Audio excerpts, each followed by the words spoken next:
नमस्कार, स्वागत है आपका। आप देख रहे हैं मध्य भारत और मैं हूं आपके साथ श्रेया दीक्षित। मध्य प्रदेश में कांग्रेस कार्यालय के बाहर एक नया बोर्ड लगाया गया जिसमें लिखा था कि कार्यालय का समय सुबह 11 बजे से शाम 6 बजे तक रहेगा और रविवार को अवकाश होगा। इस बोर्ड के लगते ही राजनीति गलियारों में हंगामा हो गया, जिसके बाद आनन फानन में कांग्रेस नेताओं ने बोर्ड हटाना शुरू कर दिया। कांग्रेस प्रवक्ता अमित शर्मा ने इस पर सफाई देते हुए कहा कि ये बोर्ड गलती से यहाँ लगा दिया गया था। इसे किसी कर्मचारी के दरवाजे के बाहर लगाया जाना था, लेकिन यहां लग गया। इसे तुरंत हटाया जा रहा है।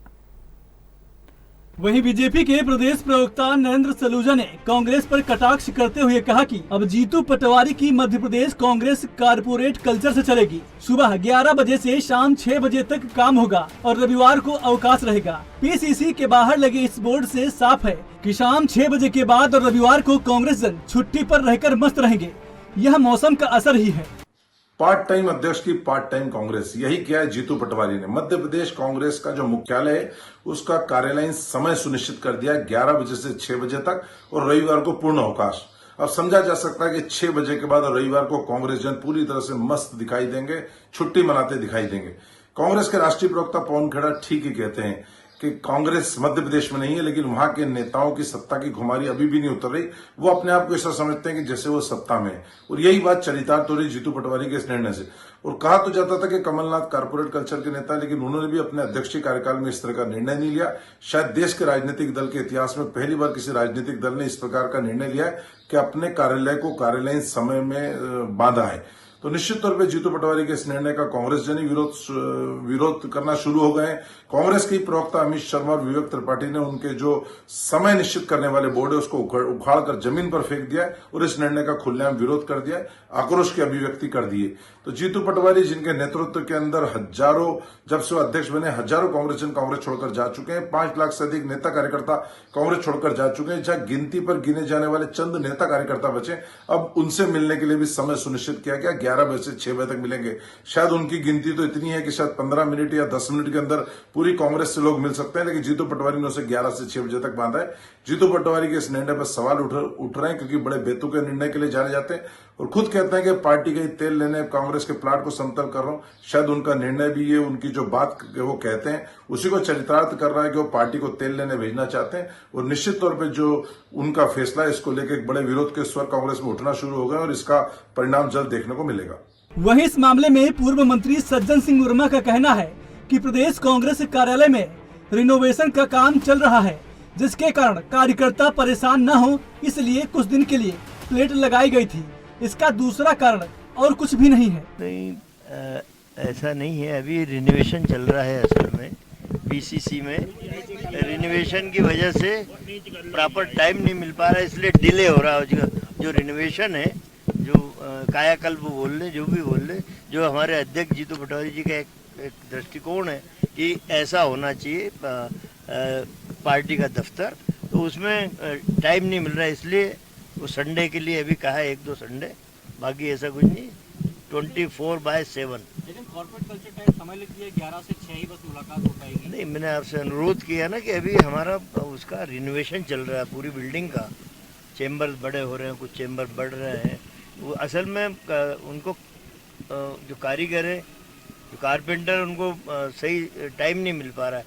तो 11 से 6 मिलकर संडे बिल्कुल फुल डे ऑफ करके, ताकि 1-2 वीक में कंप्लीट हो जाएगा। कल आपने जिस तरीके से बयान दिया, नहीं, कल मेरा कोई बयान नहीं था, आज बयान है। जीतू पटवारी पे पुलिस ने भाजपा शासन के कहने पे जानलेवा हमला किया 6 तारीख को। आज वही मामला है। हम मांग किए कि हमने वीडियो क्लिपिंग दी है कि इसकी तत्काल जांच हो। जो लोग प्रहार कर रहे हैं जीतू पटवारी के ऊपर साफ दिख रहा है। और एक और ख़ास बात थी, मैं था वहाँ, जो वाटर कैनिंग होती है, इतनी ऐसा लगता है कि दुश्मन देश की बॉर्डर पर खड़े होकर दुश्मन को मार रहा है। इतनी तेज धार मैंने अपने जीवन में नहीं देखी। एक कार्यकर्ता वो यहाँ पड़े, यहाँ फट गया। वो पत्रकार हमारा उसे 12 टाँके है, उसको इतनी तेजी से उसकी स्पीड थी कि वो उड़ के नीचे गिरा और उसके सर में 12 टाँके आए। ये सारी बातों को हमने की इस तरीके से। एक स्पीड लिमिट तो करो भाई वाटर कैनिंग की। आप क्या मार डालने आए हो, क्या करना है? जीतू पटवारी को सुरक्षा दी जाना चाहिए हर प्रोटेस्ट में। ये खबर जैसे ही सोशल मीडिया पर वायरल हुई तो कांग्रेस के नेता कार्यालय पहुंच गए और बोर्ड को हटा दिया। नेताओं ने सफाई देते हुए कहा कि बोर्ड में गलती से ये जानकारी लिखी हुई थी। इसके बाद कांग्रेस नेताओं ने बोर्ड को हटा दिया है। कांग्रेस नेता ने कहा कि ये जनता का कार्यालय है, ये उनके लिए हमेशा खुला है। Special report NB news. मुख्यमंत्री श्री विष्णुदेव साय ने जनदर्शन को लेकर लोगों में जबरदस्त उत्साह दिखा। रिमझिम बारिश के बीच जनदर्शन में मुख्यमंत्री से बड़ी संख्या में लोग मिलने पहुंचे। लोगों ने उनसे अपनी समस्याएं बताई और समस्याओं का निस्तारण का आश्वासन भी दिया गया। इसके समाधान के लिए बड़ी संख्या में लोग मुख्यमंत्री निवास भी पहुंचे।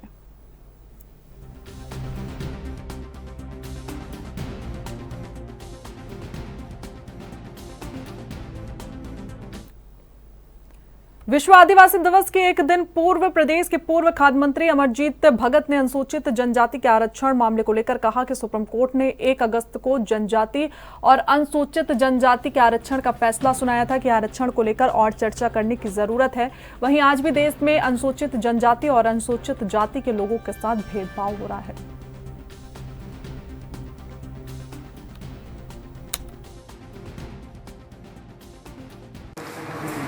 आज़ादी के बाद अनुसूचित जाति और जनजाति, आदिवासी और दलित वर्ग में इनके बीच जो छुआछूत और अस्पृश्यता था उसको समानता के कैटेगरी में लाने के लिए आरक्षण जैसी व्यवस्था दी गई। 1 अगस्त को जो महामहिम सुप्रीम कोर्ट ने फैसला सुनाया है वो आरक्षण के मूल अवधारणा के विपरीत है, इसलिए कि इसमें क्रीमी लेयर जैसे शब्द ST/SC वर्ग के लिए नहीं थे और जब तक अस्पृश्यता समाप्त नहीं होता तब तक ये जारी रहना चाहिए। 24 जनवरी को जो घटना हुई है, महामहिम राष्ट्रपति महोदया श्रीमती मुर्मू जी अपने जन्मदिन के अवसर पर दिल्ली स्थित हौस खास जो जगन्नाथ मंदिर है उसमें दर्शन करने जाती हैं। उनको गर्भगृह में प्रवेश से रोक दिया जाता है और जबकि 2 अन्य मंत्री आदरणीय वैष्णो जी, अश्विनी वैष्णो जी और आदरणीय धर्मेंद्र प्रधान जी, दोनों भारत सरकार में मंत्री हैं, दोनों को प्रवेश दिया जाता है। जब महामहिम राष्ट्रपति जैसे ओहदे में बैठे हुए शख्सियत के साथ इस प्रकार की अस्पृश्यता जैसी घटना हो सकती है तो आम जो आदिवासी हैं, अनुसूचित जनजाति और जाति के लोग हैं, उनके साथ तो ये बात आम है। इसलिए क्रीमी लेयर जैसे शब्दों को जोड़ करके लोगों के लिए एक नया समस्या खड़ा ना किया जाए जब तक कि आपका विशेष कोई कार्य योजना ना हो।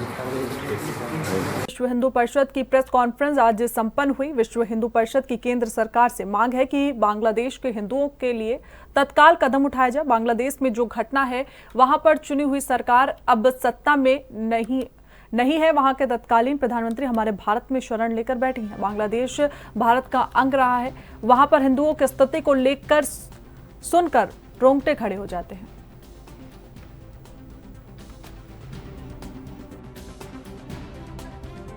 से हिंदू समाज से भी निवेदन है, आग्रह है कि ऐसी घटनाओं पर चुप रहने से काम नहीं चलने वाला। अभी कल मध्य प्रदेश सरकार के एक कांग्रेस के वरिष्ठ नेता, नाम तो सज्जन सिंह है और भाषा दुर्जनों वाली है, उन्होंने एक वक्तव्य दिया कि अभी बांग्लादेश में हुआ है, यहाँ के हिंदू भी तैयार रहे, यहाँ पर भी ऐसी घटनाएं घट सकती हैं। तो ये उकसाने का काम, किसको उकसा रहे हैं और किसको दबाना चाहते हैं? तो विश्व हिंदू परिषद ऐसे बयान देने वाले नेताओं की भी भर्त्सना करता है और उनसे आग्रह करता है कि ऐसे समय में जब पूरा हिंदू समाज एक बड़ी दुविधा में अपने भाई पूरे बांग्लादेश में ऐसी स्थिति से गुजर रहे हैं, तो अपनी भाषा पर संयम रखते हुए अगर उनके साथ सहानुभूति नहीं रख सकते तो कृपया कर ऐसी भाषा का उपयोग ना करें, ये निवेदन आप सबसे करना। छत्तीसगढ़ के कोरबा जिले के ताराघाटी के पास मोरगा चौकी के क्षेत्र में यात्रियों से भरी बस और ट्रेलर वाहन के बीच जबरदस्त भिड़ंत हो गई, जिसमें हादसे के बाद दोनों वाहन लगभग 25 फीट गहरी खाई में जा गिरे। घटना के बाद मौके पर हड़कंप मच गया और यात्रियों में चीख पुकार मच गई। मौके पर पहुंची पुलिस ने घायल लोगों को अस्पताल में भर्ती कराया।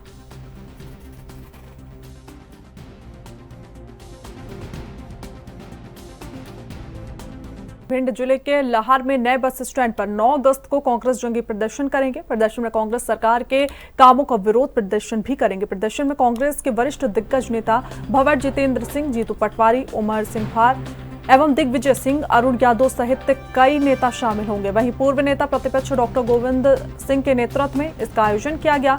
इसको लेकर कांग्रेस पार्टी द्वारा बड़ी तैयारी की गई है। इसके अलावा लाहौर नगर के नए बस स्टैंड पर वाटर प्रूफ टेंट भी लगाया जा रहा है। इस जंगी सभा में पूर्व नेता प्रतिपक्ष डॉक्टर गोविंद सिंह द्वारा हजारों लोगों के शामिल होने का दावा किया जा रहा है।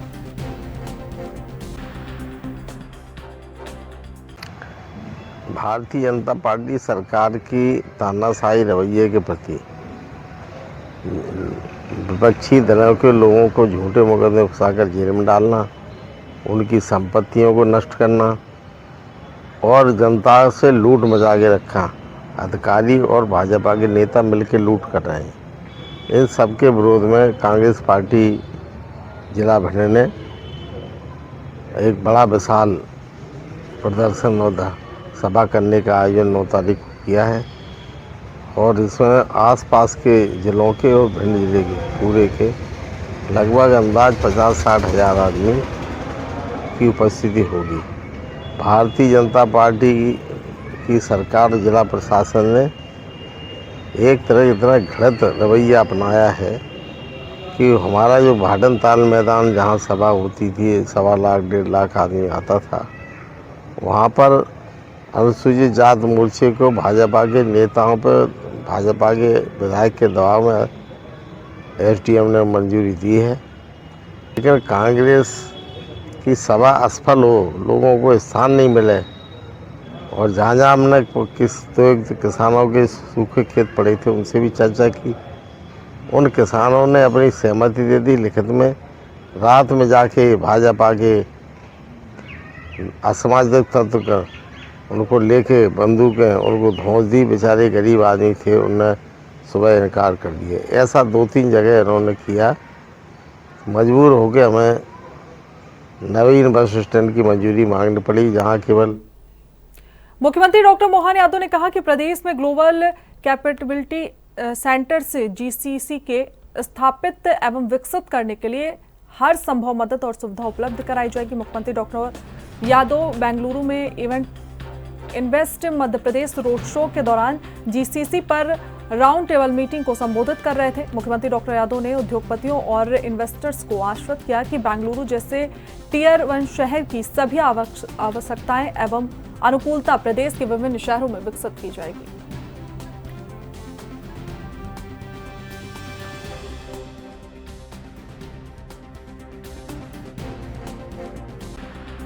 देखिए, बेंगलोर एक तरह से कई सारे सेक्टर में व्यापार व्यवसाय की दृष्टि से, निवेशकों की दृष्टि से बहुत अच्छी रिच वाला अपने आप में स्थान है। ऐसे में यहाँ से भी एक भाई की तरह मध्य प्रदेश में भी लोग इन्वेस्ट करें और कर्नाटक से भी जुड़े रहे, इस भाव के आधार पर ही हमने अपनी बात कही है। और मुझे इस बात की प्रसन्नता है कि कई सारे लोग पहले से ही काम कर रहे हैं, जिनका यहाँ भी काम है, वहाँ भी काम है और कई सारी इंडस्ट्रियाँ यहाँ से अपने गुड्स बना करके वहाँ सप्लाई करती है, तो उनको भी स्थान देना और भविष्य की दृष्टि से अलग अलग क्षेत्रों में खास करके आईटी सेक्टर से लगा करके एनर्जी, माइनिंग, ऐसे कई सेक्टर जिसमें बड़ी संभावना है। और मुझे इस बात की प्रसन्नता कि कल से आज तक मैं कई सारे अलग अलग निवेशकों से मिला हूँ, उद्योगपतियों से मिला हूँ और सर्विस सेक्टर के लोगों से मिला हूँ। सब ने बहुत उत्साह दिखाया है। सरकार सब तरह से मदद करने को तैयार है। हम सब मिलकर के बेंगलोर को, कर्नाटक को भी आगे बढ़ाएं और मध्य प्रदेश को भी आगे बढ़ाएं। ये मिलजुल करके व्यापार व्यवसाय के नए मार्ग खोलने के लिए मैं आया हूँ। तो मुझे संतोष है, लगातार सभी प्रकार के लोगों ने इसमें